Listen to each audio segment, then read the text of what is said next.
అరాచకాలు అనేవి దాచితే దాగేవి కాదు, నిజం నిలకడగానైనా తెలుస్తుంది. అధికారం ఉంది కదా అని అప్పట్లో చెలరేగిపోయారు. రూల్స్కి విరుద్ధంగా వ్యవహరించారు. వాళ్ళ లాఠీలకి పని చెప్పారు. థర్డ్ డిగ్రీని కూడా ప్రయోగించారు. ఇదంతా అన్అఫీషియల్గానే జరిగింది.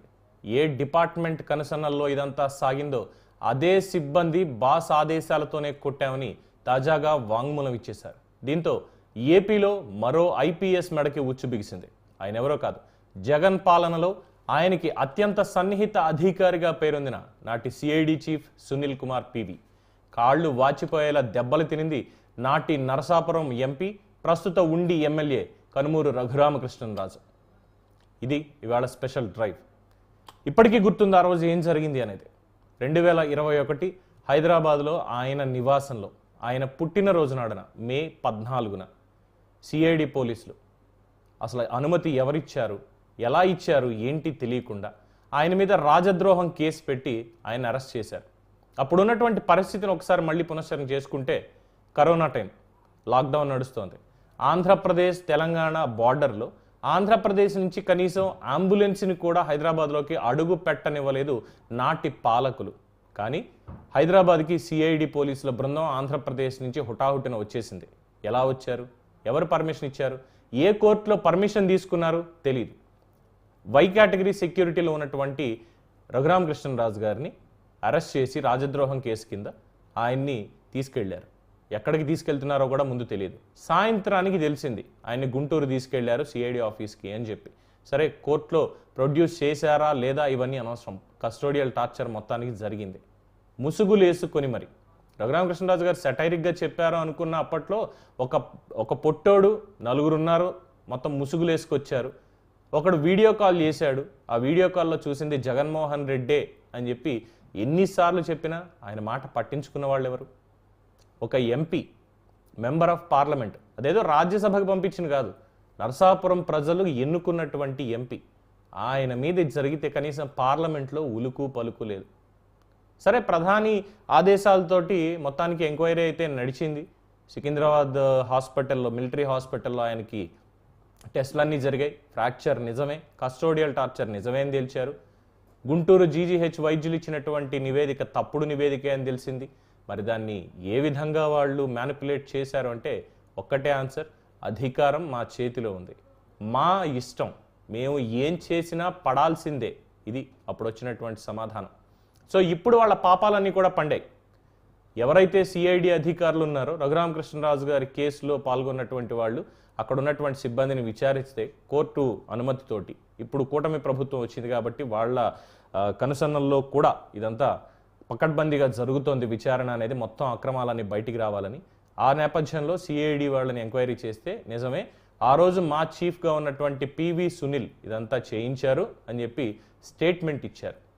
ఇప్పుడు ఆ ఐపీఎస్కి ఖచ్చితంగా సస్పెన్షన్ మాత్రమే కాదు, జైలు శిక్ష కూడా తప్పదు. అయితే ఇదేదో ఆయన మెడకు చుట్టుకుంటుందని ముందే తెలుసు. దాంతో దళిత కార్డు బయటకు తీస్తున్నారు, నిమ్న వర్గాలను ఇలా చేస్తున్నారు, మేము చదువుకుని గొప్ప గొప్ప పదవుల్లోకి వస్తే చూసుకోలేనటువంటి అగ్రకులాల వాళ్ళు అంటూ కూడా కొన్ని ట్వీట్లు, వాళ్ళకి సంబంధించినటువంటి ఆర్గనైజేషన్ పెద్దలు వీళ్ళందరూ ఇష్టం వచ్చినట్టు మాట్లాడుకుంటూ వెళ్ళిపోతున్నారు. కానీ ఐపీఎస్ అనేది ఒక కులాన్ని చూసే ఇంకోట కాదు కదా, టాలెంట్ని కదా చూసిచ్చింది. ఆ టాలెంట్ని జగన్మోహన్ రెడ్డి చాలా గొప్పగా వాడుకున్నాడు. మొత్తం అరాచకాలన్నీ బయటకు వస్తున్నాయి.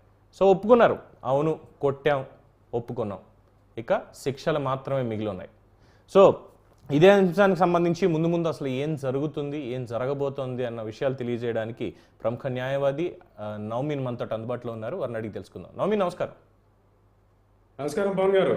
సో 2021 స్టిల్ ఐ రిమెంబర్, ఆ రోజు కూడా మాట్లాడుకున్నాం ఏంటి అసలు ఈ కేసు విషయం, ఏం జరుగుతోంది రాజుగారి దాంట్లో, కోర్టులేమో ఉత్తర్వులు ఇస్తున్నాయి కానీ ఇక్కడ ఉన్నటువంటి వాళ్ళు ఎటువంటి చర్యలు కూడా తీసుకోవట్లేదు, చీఫ్ సెక్రటరీకి సైతం పార్లమెంట్ నుంచి లేఖ వచ్చింది, అన్నీ అయిపోయాయి. ఇప్పుడు మొత్తానికి బయటపడింది. సో ఓవరాల్గా ఈ టోటల్ స్టోరీని చూస్తే మీకు ఏమనిపిస్తుంది? కట్టిన నక్షల్ సార్, మొండివాడు రాజు కంటే బలవంతుడు అన్న సామెత ఎలాగ ఉంది మనకి. అవును, అదే మొండివాడు రాజు అయితే ఇంక వాడికి అడ్డు అదుపు ఉండదు.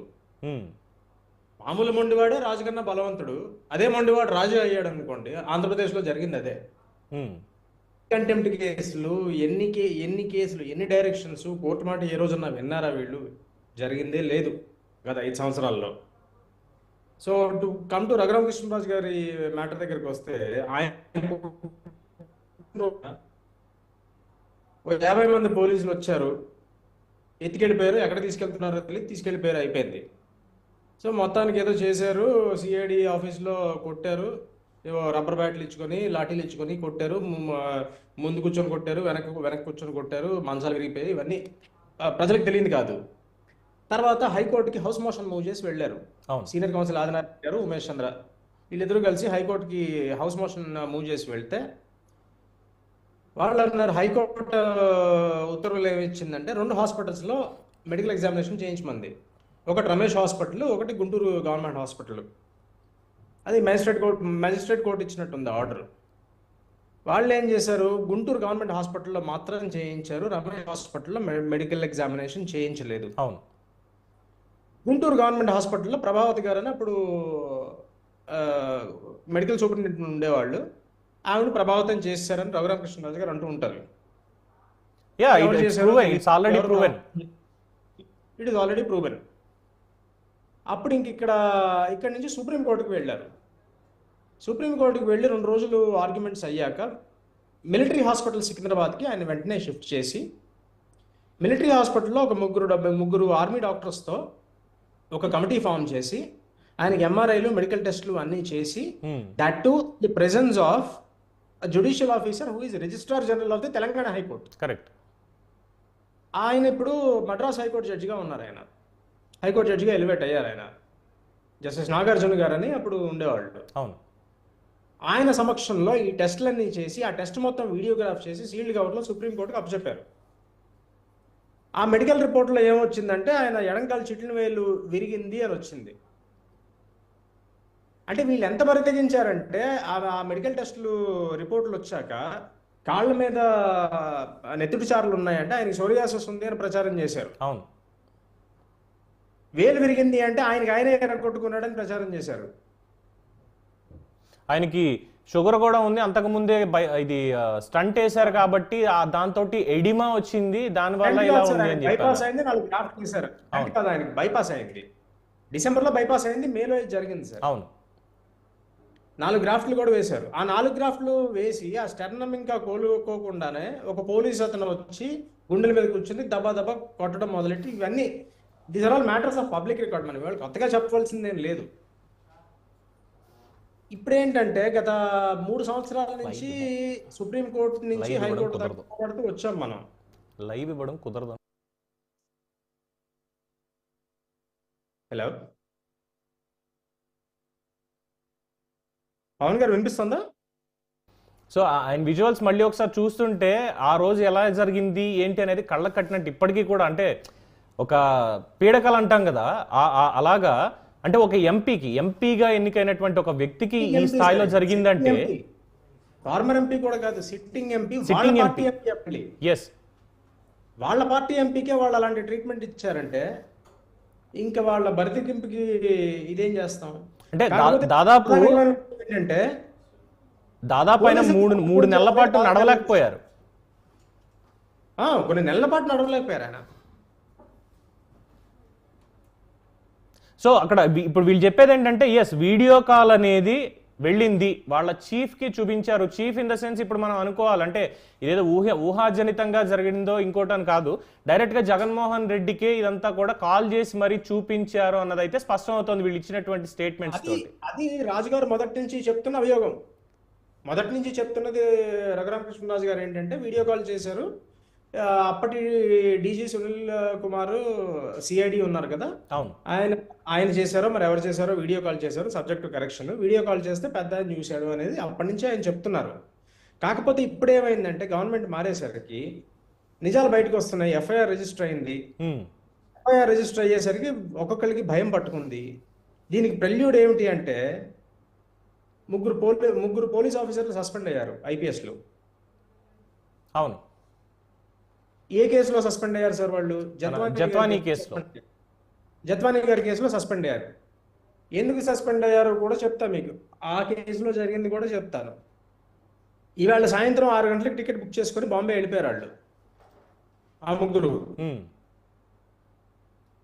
రేపొద్దున ఎఫ్ఐఆర్ రిజిస్టర్ అయింది. అవును.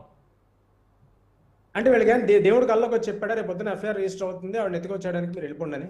It's pre planned. It's completely pre planned. రాజుగారిని లిఫ్ట్ చేయడం కూడా ప్రీ ప్లాన్డే, ఇందులో డౌట్ ఏం లేదు. 9 గంటలకు ఎఫ్ఐఆర్ రిజిస్టర్ అయింది, 10 గంటలకు ఇంట్లో ఉన్నారు, ఎత్తుకెళ్ళిపోయారు. అయితే ఇక్కడ ఇప్పటికీ కూడా నేను చాలాసార్లు మీలాంటి అడ్వకేట్స్ తోటి అడిగినప్పుడు కూడా నాకు ఇప్పటికీ ఒక సమాధానం రాంది ఏంటంటే ఇంతకు ముందు చెప్పేశారు మీరు, మొండివాడు రాజు అయితే ఇలాగే జరుగుతాయని. ఒక వ్యక్తిని అరెస్ట్ చేయాలి, లేదు అవుట్ ఆఫ్ స్టేట్ నుంచి తీసుకురావాలి, మన జ్యూరిస్డిక్షన్ కాదు అనుకుంటే అక్కడ లోకల్ పోలీస్ స్టేషన్ లో ముందుగా కంప్లైంట్ రిజిస్టర్ చేయాలి, చేసి పర్మిషన్ తీసుకోవాలి, లోకల్ పోలీస్ ఇన్ఫార్మ్ చేయాలి, అండ్ లోకల్ పోలీసులకి అక్కడ ఉన్నటువంటి కోర్టులో కూడా ట్రాన్సిట్ పర్మిషన్ పెట్టుకోవాలి అనేది బేసిక్ రూల్. అంటే 24 hours దాటితే అప్పుడు కోర్టులో ప్రొడ్యూస్ చేయాలి అక్కడ. కాకపోతే మనకి ఇక్కడ వచ్చే ఇబ్బంది ఏంటంటే 3 గంటల్లో వచ్చేసి విజయవాడ తీసుకొచ్చేసి మన లోకల్ మ్యాజిస్ట్రేట్ దగ్గర ప్రజెంట్ చేశారు వీళ్ళు. అండ్ మోరోవర్ అసలు పార్లమెంట్ సెక్రటరీకి ముందుగా ఒక ఎంపీని అరెస్ట్ చేస్తున్నాం మేము అంటే వాళ్ళకి లెటర్ ఇవ్వాలి, ఖచ్చితంగా ఇంటిమేషన్ ఇవ్వాలి సార్. సో ఇవేవి జరగలేదు, ఇవేవి జరగలేదు, అరెస్ట్ చేస్తున్నప్పుడు పార్లమెంట్ సెక్రటరీకి ఇంటిమేషన్ ఇవ్వాలి. అది ఏవీ జరగలేదు. 9 గంటలకు ఎఫ్ఐఆర్ రిజిస్టర్ అయింది, అప్పటికే వీళ్ళు వచ్చేసి ఉన్నారు, వీళ్ళు వచ్చేసారు, ఇంటి మీద పడ్డారు, తీసుకెళ్ళిపోయారు.